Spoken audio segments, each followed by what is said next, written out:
Dylan, hi. What's going on, We're in the kitchen. Is what's going on. We're in the kitchen, and sometimes it smells like fish, sometimes it smells like farts, sometimes it smells like Asian food. You never know what you're gonna get. It could be anything. Here at Starkid headquarters. Hey there, welcome to the second part of my review slash behind the scenes thing of Starkid's new show, Holy Musical Batman. I almost just said a very musical Batman. That's not the name of the show. That's not what it's called. If you've not watched the first part, you should click on the bat signal right there, because this was not going to make any sense without that first part. It definitely won't.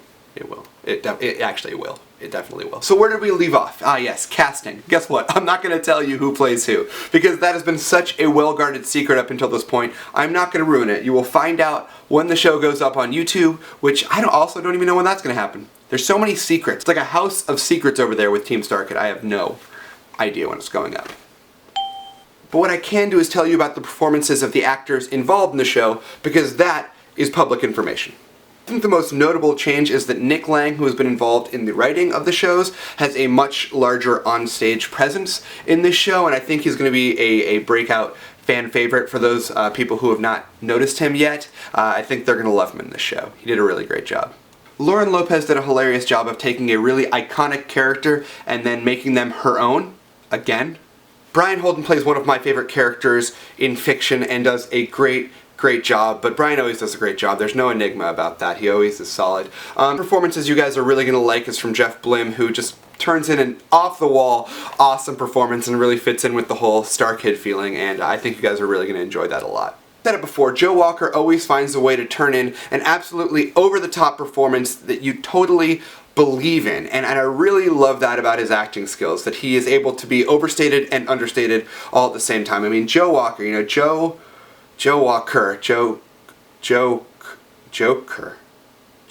oh my, wow, that is just really clever.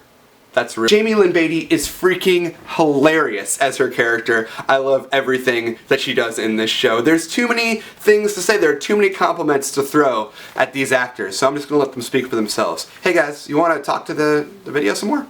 You like superheroes. Yeah, I love superheroes. What is your favorite superhero? Oh man. Oh, Spider-Man is my favorite for sure. It's gotta be Spider-Man. Why didn't you do a Spider-Man musical? No one has ever thought of that. I think you may be onto something, Alex. Stop the presses! Everyone stop right now, we're changing it to Spider-Man. Holy Musical Spider-Man. My favorite superhero would probably have to be... Oh man. Probably Spider-Man, just because I used to watch the cartoon. That's a hard question. It is a hard question. I don't expect to really identify with somebody who's half spider because of the natural aversion to the poisonous insect. I'd probably have to say Batman, actually. I know that's like a lame answer at this moment in time, but I think Batman is the man. What do you like about Batman? I like that he's a fearless soul, and that he's just a badass. Batman is probably, you know, as much as I love Spider-Man, Batman's probably the best superhero. He has all the best stories and the best, he's like got a very interesting character because it's so sad. Sad people are more interesting than happy people. And I really relate to that. I didn't really get a lot of what the show was about, the backstory, and I helped that by not doing any research into anything.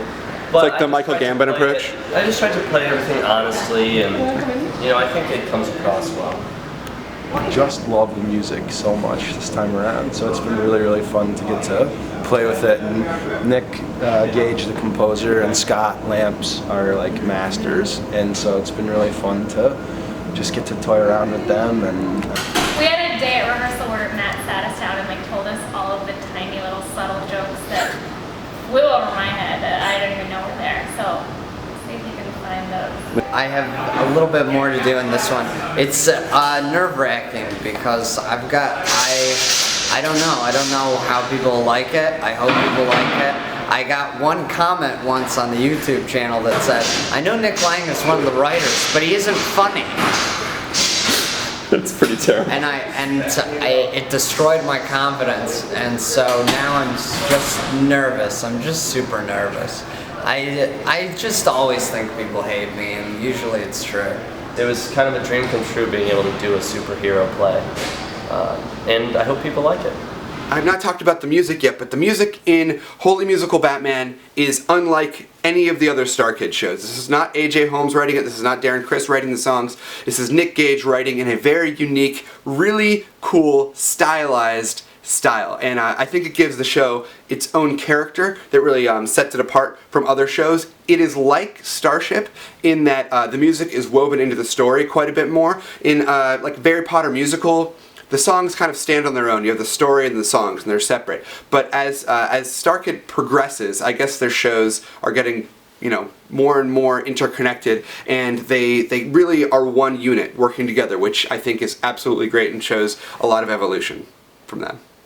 What am I saying? The new style of songs really give this musical its own unique voice. That's what I meant to say. I grew up with comic books. I literally grew up at a comic book store. My parents owned a comic book store, so I know the material that these guys are playing with in this show very, very well, and they do it such beautiful, beautiful justice while still poking at it and kind of making fun of the silly things that we love about comic books. And it really shows that this show comes from a place of love and a place that is very near and dear to the writers and creators' hearts. It comes across that these are characters that the people in the company really care about, and it makes the audience care. What I'm getting at is that I really like this show. I hope that you guys enjoy it when it comes out on YouTube, when it does, and I think there's a lot of potential for them to go into this universe again, dive a little bit deeper, and look at some different angles, the same way that they were able to do with the Harry Potter sequel, and I hope that you guys love this show as much as I do and are as absolutely nerded out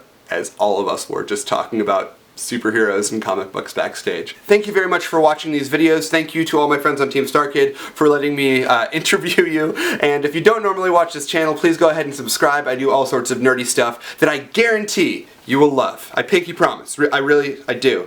Alright. Until I see you next, be brilliant.